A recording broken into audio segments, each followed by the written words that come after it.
Golden thought success is predictable. ನೀವು success ಆಗ್ತಿರೋ ಇಲ್ಲೋ ಪ್ರಿಡಿಕ್ಟ್ ಮಾಡ್ಬೋದು.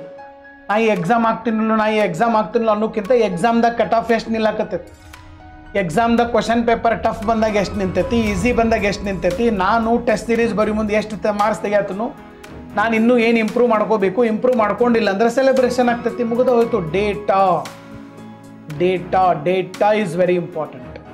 ಓಕೆ, ನಾವು ಎಲ್ಲಿದ್ದೀವಿ, ನಾವು ಇನ್ನೂ ಎಷ್ಟು ಪ್ರಯತ್ನ ಮಾಡಬೇಕು, ಇದನ್ನೆಲ್ಲ ನೋಡಿಕೊಂಡ್ರೆ ನಮ್ಮ ಸಕ್ಸಸ್ ಪ್ರಿಡಿಕ್ಟ್ ಮಾಡ್ಬೋದು ಸರ್. ಓಕೆ, ಡೆಫಿನೆಟ್ಲಿ ಪ್ರಿಡಿಕ್ಟ್ ಮಾಡ್ಬೋದು. That is not unpredictable, it is predictable success. Okay, ಇಷ್ಟು ವರ್ಕ್ ಮಾಡಿದವ್ರು ಇಲ್ಲಿ ಹೋಗಿದಾರ, ನಾ ಅಷ್ಟು ವರ್ಕ್ ಮಾಡತ್ತೇನೇನು, ನಾ ದಿನ ಮಾಡೋ ಕೆಲಸಗಳು ನನ್ನ ಗುರಿ ಕಡೆ ತೊಗೊಂಡು ಹೊಂಟಾವೇನೋ, ಇಲ್ಲ, ಮತ್ತೆ ಹೆಂಗೆ ಪ್ರಿಡಿಕ್ಟ್ ಮಾಡ್ತೀರಿ?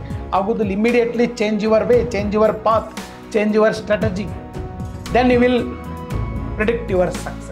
ಆಗ್ತೈತೋ ಇಲ್ಲೋ ಅನ್ನೋದನ್ನು ನೀವು ಸಕ್ಸಸ್ ಮಾಡ್ಬೋದು. ಭಾಳ ಮಂದಿ ನಂದು ಎಕ್ಸಾಮ್ ಆಗ್ತೈತೋ ಇಲ್ಲೋ ಸರ್ ಅಂತೇಳಿ ನಾ ಹೆಂಗೆ ಹೇಳಕ್ಕೆ ಬರ್ತೈತೆ ಅಂತ ನಿಮ್ಗೆ ಗೊತ್ತು. ಓಕೆ, ನೀವು ಎಷ್ಟು ಟೆಸ್ಟ್ ಸೀರೀಸ್ ಬರೆಯತ್ತೀರಿ, ಎಷ್ಟು ರಿವಿಷನ್ ಮಾಡತ್ತೀರಿ, ಎಷ್ಟು ಟೈಮ್ ವೇಸ್ಟ್ ಮಾಡ್ದೆ ಓದಾತೀರಿ, ಅದ್ರ ಮೇಲೆ ನಿಮ್ಮ ಸಕ್ಸಸ್ ನಿಂತಿರ್ತದೆ. ಯಾರೋ ಹೇಳೋದ್ರ ಮೇಲೆ ಸಕ್ಸಸ್ ನಿಂತಿರೋದಿಲ್ಲ.